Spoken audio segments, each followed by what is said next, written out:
An ambush by bandits is a recurring trope in RPGs. How do we deliver on the promise that we're looking for as DM when we throw an ambush at our players? How do we make it rewarding, interesting, get them to really engage with that encounter and care about how it develops? Let's find out right now. Last week, I went over the D&D Drops program for D&D Beyond, and in reviewing that, we saw that their first weekly encounter was a bandit ambush. Sure, it's an absolute trope to be walking through the woods when all of a sudden, bandits spring out for you. I'm thinking of the scene from Shrek, but there are a lot of ways that this can go, and it is quite the trope in media, in RPGs of all kinds. And yet the thing is, a lot of times, it's not the coolest thing. In fact, in D&D 3rd edition, in the organized play campaign, ambushes showed up so often that we would laugh about it as players, because it was often a symptom of the fact that the designer needed more XP in order to meet the requirements of the adventure. And so it just was like an obligatory throwaway encounter. And in fact, a lot of random encounters are essentially, when you really kind of look at that table and what's happening, they're kind of just ambushes, right? Or you appear, if it's not at a fixed distance, it's an ambush, right? And how do you make that fun? How do you really have it be something that at the end of it, what we all want is we want our players to go, that was an awesome session. That was a lot of fun. And for us as DMs to feel like that was really fun to run. I'm so glad. And I'm excited about where we're going to go to next time, right? That's what we want out of every session of play. So let's look specifically at that ambush encounter and how we can make it fulfill that. And it is by thinking about it a bit, by preparing and doing a few things so that we know where we want to go with encounters like this. As part of discussing this, I'm going to get a little bit of help from something I worked on before, which is this awesome book that I'm so proud of, Forge of Foes. Right now, it might feel like I'm doing a sales piece of this, but I'm not. It's a really good book. I really believe in it. And one of the cool things, there are a lot of cool things that are in this book, which I made with Scott Fitzgerald-Gray and Mike Shea as part of the Lazy DM series of Mike's. What's really awesome about this book is it helps you do things like run a monster on the fly, create a monster on the fly, or enhance a monster on the fly. It's got a lot of discussions about monsters, but also about encounters. And in this book, we looked at how to make exciting encounters, and a lot of that is going to apply here. So you can check that out, link down below if you're interested, or just see if you're inspired by the things I'm talking about in this video, which again, you'll find a basis for and even more information for in Forge of Foes. Awesome. All right. So what makes for a great ambush? Let's take a look at what an ambush often is. It's often used as a type of random encounter, a sort of small encounter that we might throw in as PCs head from point A to B. This could be on the road. Bam, there's an ambush, right? Especially in modern play, though, players will have questions and want more out of that encounter, even if it is random. We might also set up an ambush as an established kind of real scene, right? You go to the barn to find out whatever the clue might be they were told about, and what? They're actually bandits waiting for you because it was a setup, right? That kind of thing can happen as well, and we have a more structured encounter. But even then, and maybe especially then, we want information from that as players, right? Your players will want to know, why did this ambush take place? What does it mean? Why is it important? If it feels throwaway, truly random and unnecessary, there's a difference between random and necessary and important, and then unnecessary. And then it just feels like we could have skipped this. Like, why are we doing this, right? So again, in Forge of Foes, we talk about this, and we'll go over some tips on how to make this matter. But at a high level, what we want is we want our players to be interested in the scene. We want to feel that the stakes matter. We want them to be curious and think about how to interact with everything that's in this adventure. An ambush encounter can feel like the opposite of that. It can feel throwaway. It can feel like these are boring lackeys. It's just a bunch of bandits. It can feel like there's no chance to get any real knowledge or good treasure. And so it's just like, oh, they're surprising us. We've got to kill them. Let's just push through and get to the actual scene, right? That's where we lose people and their interest levels, and they think this just doesn't matter. So here are a few of the tips that you can see on the screen that the Forge of Foes section encourages to have, starting with cool encounter premise, interesting foes, actionable features, and engaging location and terrain. We'll get to a few more after this. So let's look at ways to do this. The premise. why are the bandits attacking, right? What is causing or driving this attack? The explanation that there is always banditry of some sort on the road, that's fine in terms of realism, but it's boring in that you can't really do anything about it. I can't just solve the baseline type of world this is, right? But as a hero, as a character, I can handle things if the premise is something like, these are rebels robbing to gain the resources they need to oppose the rulers of the land, whether they're good or bad leaders, right? And that may make us be more friendly or opposed to these rebels and care about or seek to oppose their cause. Maybe it's something really simple, like they're in league with the campaign's villain. But when we know that, now they're different than just the background world. They're our enemy, right? And they might tell us clues or secrets about the campaign's villain, or even the, sub-villains in the campaign. They can further our plot and our cause if we can get information from them. We might do things like steal their uniforms, right? Maybe they're in league with a faction. It's not as big a deal as the villain, but it's a faction that is important to our world and that we have interacted with as PCs. Maybe it's one that we're opposed to, right? That's a little more obvious. That's why they're ambushing us. But what if it's a faction that is friendly to the PCs? Now it's like, wait a minute, what? They're supposed to be on our side. Are these bad guys dressed in those outfits, or is there a faction within the faction? Oh, both have really fun story angles, right? You can see already how we start just with this premise angle, thinking about how we are going to get engaged with it as players, right? They are in league, these bandits, with or reacting to something the PCs have yet to meet, but will in the future. Now, if that's happening, right, like maybe they all are acting like they're mind controlled, and we have not had anything to do with this in the past, but this bandit encounter with mind controlled bandits is what sets us up for what we will see in the future, right? Or maybe these are bandits that look desperate when they're attacking us, and they say things encouraging to one another as if they're digging deep for resolve to attack you. Why? Well, they have come from a village attacked by evil forces, and they have turned to banditry after losing hope. Help them restore that hope, and they'll stop fighting and even join you, right? Maybe they need you to help that village and really prove that you can be the heroes that you look like, and now they'll be your allies. So much can happen when we turn that bandit encounter into something with a more interesting premise.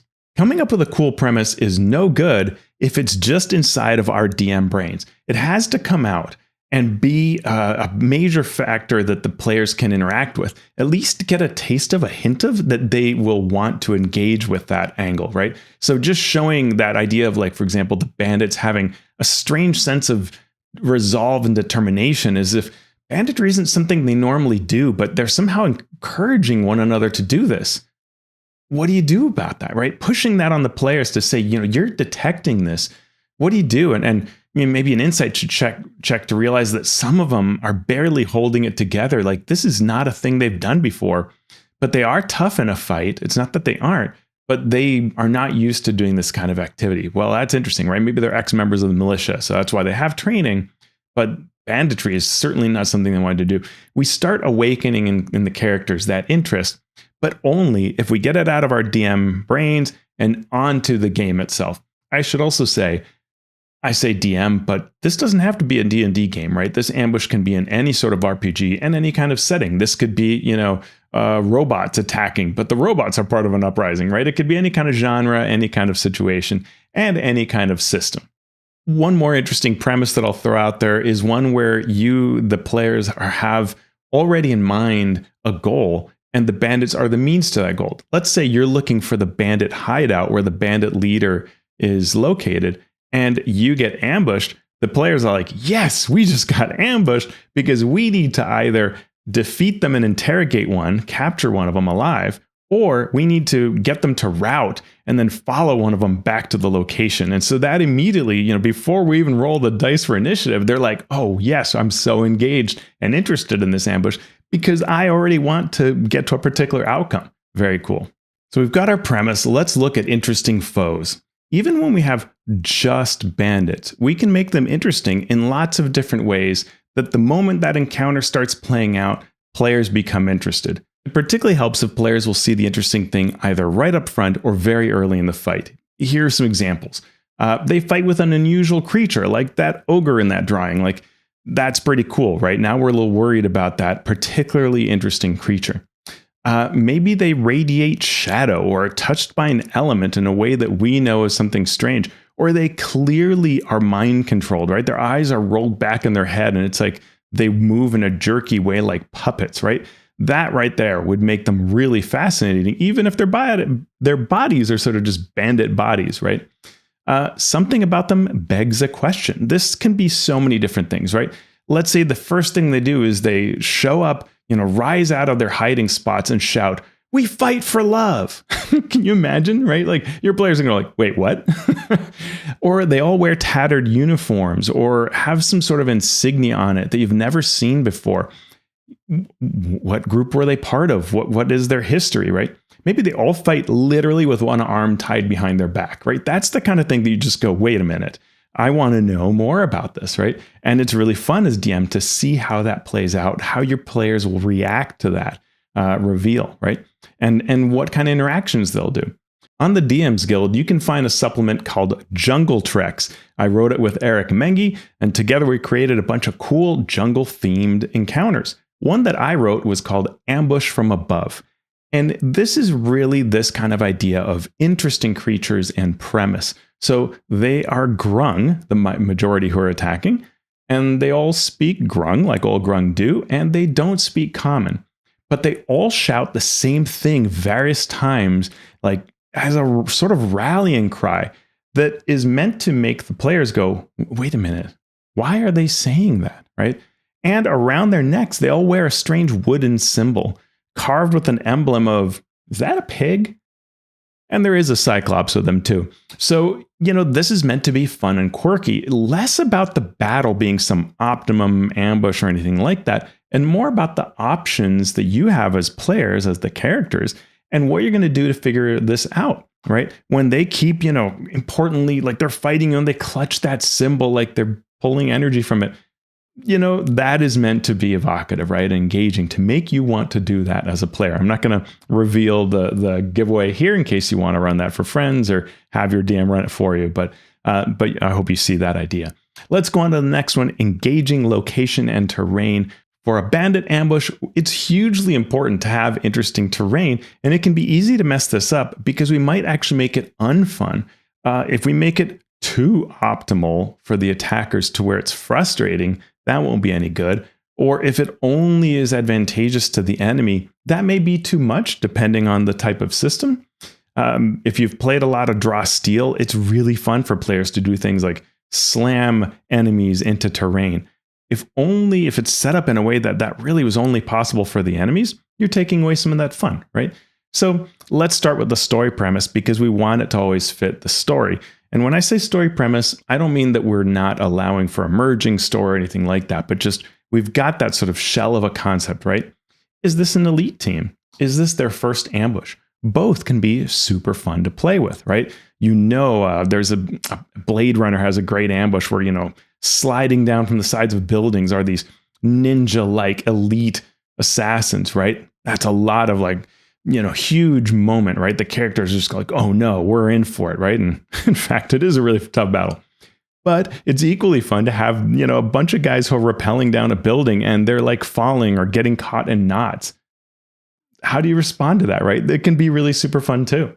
An ambush can be absolutely fine. In fact, I would say that if you don't know anything about tactical terrain setup, just a fantastic thing to do is a fairly open area with just some element of cover. Like there are a few trees, and then there is just, bushes periodically, and out of the bushes, all around them in a circle, come goblins. That works perfectly well, right? Another thing you can do is just tall grasses. You're walking through the tall grasses, and the enemy stands up, right? Works perfectly well. Not overly complicated. And the reality is it's like there isn't terrain, except you just managed to put enough there to get this ambush concept going. And what matters is the rest of it. And the reason why this can be really effective is because it does not overcomplicate things, right? So you can just focus on the idea of the goblins rushing from all sides at you in the forest and just focus on the fight of it and what do the goblins want and what are they carrying and whatever else it is that you're doing to cook up something interesting. You can also add something very minor that just adds enough interest, right? A gentle slope or some other form of elevated areas. Like maybe there are two rocky spires on either side, just 20 feet tall, but atop it are the archers of the group, right? And that gives you that choice. Do you want to go after them and sort of jump up there, climb up the vines that are on it or the crumbling rock? Or do you want to just focus on these dudes that, jumped out at you and are fighting in melee? Those are choices. It makes it interesting and dynamic and engaging to make those kinds of choices. We can get a lot more tactical if we want, and we just want to be careful to not overdo it, right? But maybe this ambush takes place on a bridge crossing. When the ambush is something really interesting and pivotal to the campaign, it can make sense to make it really epic, right? The picture you see down below is from my Deadlands campaign in what I hoped would be a very epic battle because it involved the backstory of one of the characters and a big reveal of what was behind that backstory. And so facing their nemesis on a bridge that has a train track on it and it opens up over the river. And you have options of going down and crossing over the water or jumping across the open gap. There were explosives. There were people with flamethrowers, right? Like that was made to be epic that way.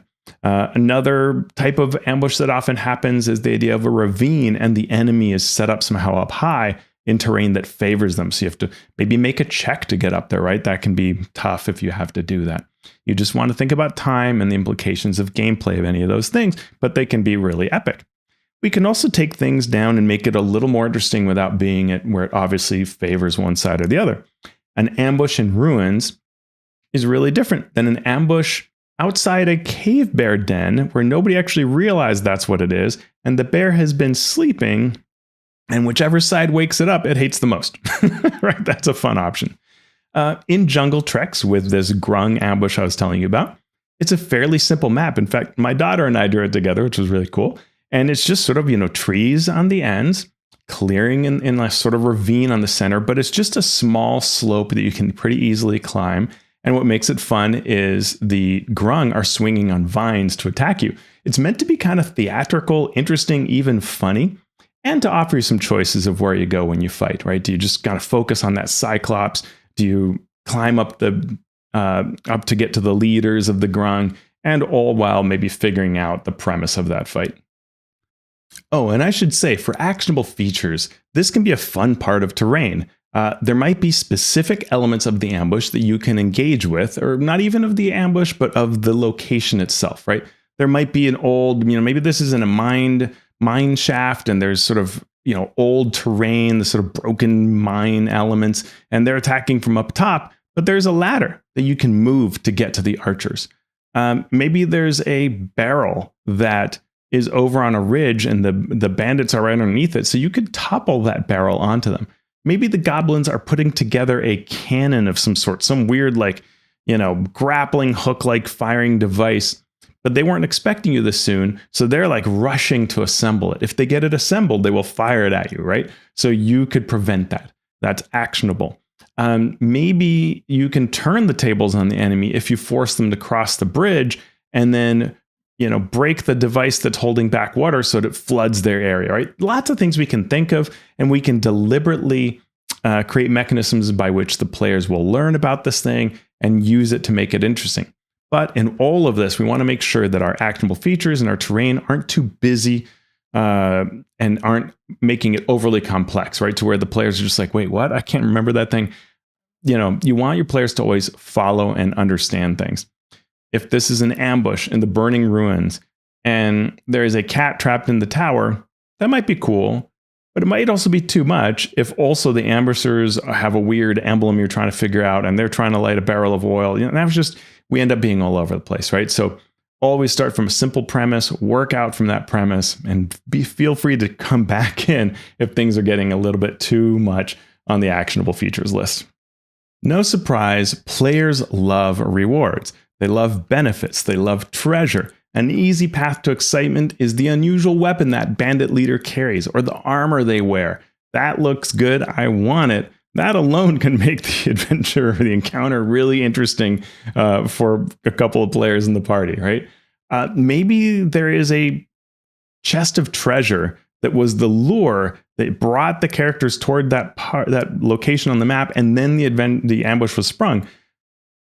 Begs the question, is there actually something in it, right? Or maybe it's not a chest of treasure, but something they actually want. We'll talk about that in a second. And now that becomes really important, especially if somehow in the ambush it might get lost, right? But that idea that I want something from the very beginning when I see what's going on, that is really neat, creates lots of engagement and interest. Just as interestingly, story relevance, right? Random bandits, sure, okay, random schmandom, but bandits wearing the symbol of your nemesis or a rival faction, that makes it much more relevant to the players, right? Really drives that interest level because, oh no, they belong to the guild of blah, blah, blah. We got to take them down, right? We swore we were going to get back at them for that thing that happened last week, right? Super awesome reason to have an ambush and way to get everybody in your party engaged. You might also have personal or group goals. For example, one of the bandits, round 1, mentions to one of the characters something about their sibling. What? Or the bandit carries the sword your mother once wielded. That player is going to be super interested. How do you carry that blade, right? We see this in The Princess Bride, right? It's so obvious. It's such a great moment, and we care about the character immediately. We know this is not just a random attacker.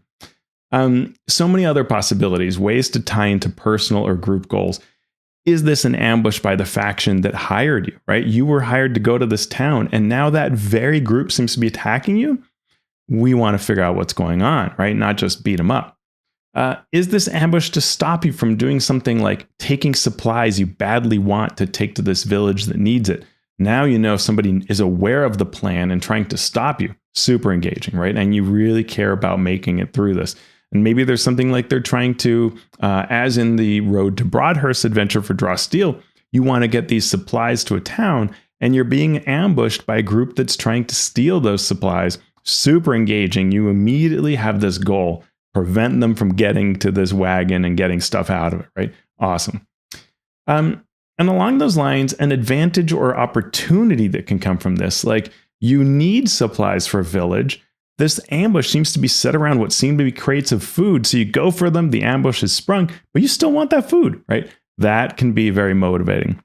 Another thing is if you're thinking of invading the enemy keep and you're like, gee, how could we do that? And here are all these bandits wearing uniforms you can use. Yeah, suddenly you care about. And maybe we could as DM say, by the way, if you want to use those uniforms, you want to have some that aren't, covered in blood and half burnt and so on. So how are you attacking exactly? That can make it really interesting and turn an easy fight into a harder fight because of the fact that you have to be very careful about how you damage those bandit uniforms. And then there is the unexpected. We can take a battle that already seems kind of neat because maybe it has a fun premise, and then add something to it that just wakes us up, right? Gets the players to just sit on the edge of the seat and go, wait, what's happening? Halfway through the battle, a rival to both sides shows up, or some huge monster, perhaps encouraging you to work together against it. Maybe, you see that all these enemies wear the uniform of a rival faction, but at the start of the second round, half of the ambushers turn on the other ambushers. What's going on? And they claim to be your allies. Are they?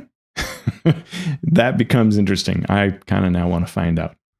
So again, you can turn to Forge of Foes, get it at slyflourish.com, and find a bunch of other ideas. I just covered a little bit, and I didn't even really get into the making environment and terrain engaging section. And there are a bunch of other sections in the book. Go to slyflourish.com. You can even see a preview there. And thank you, because when you buy that book, you support me and my efforts, as well as Mike's and Scott's. Also, if you're interested in jungle treks, find that on the DMs Guild. Eric and I both get money from that. When you support us, they're buying it. So that's awesome. I hope you enjoyed this video with the ideas for how to make an ambush cool, so that if you do something like download that drops on D&D Beyond, you can now inject some cool story into it and have some neat developments and ideas out of it. Let me know what your tips are for ambushes. What kind of cool ambushes have worked in the past? Let me know, comments down below. And thank you again to all the Patreon members who make this possible. Really appreciate it. And I will see you next time.